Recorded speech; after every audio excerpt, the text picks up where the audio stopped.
নওগাঁর এই গ্রামে রয়েছে ৩৬৫টি পুকুর। অষ্টম শতাব্দীতে পাল বংশের কোনো এক রাজা তার রাজ্য প্রতিষ্ঠা করেছিলেন এখানে। হঠাৎ কি এক অসুখে পড়লেন রানী। কিছুতেই সেই অসুখ আর ভালো হচ্ছিল না।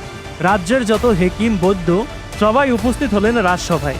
তারপরে এক হাকিম জানালেন রানীর অসুখ ভারী কঠিন। এই অসুখ সারাতে হলে রাজাকে ৩৬৫টা পুকুর খনন করতে হবে, আর বছরের এক এক দিনে রানী গিয়ে এক এক পুকুরে গোসল করবেন। বছরের ৩৬৫ দিন ওই ৩৬৫ পুকুরে গিয়ে গোসল করলেই তবেই সুস্থ হয়ে উঠবেন রানী। এরপরে রাজা তার প্রিয়তমা স্ত্রীর জন্য রাজ্যের মধ্যে এই ৩৬৫টি পুকুর খনন করেন। কালের বিবর্তনে হারিয়ে গেছে সেই রাজা, তার রাজ্য আর রাজপ্রাসাদ, কিন্তু মানুষের মুখে মুখে আজও রয়ে গেছে সেই লোকগাথা। এই গ্রামটির নাম চকচান্দিরা।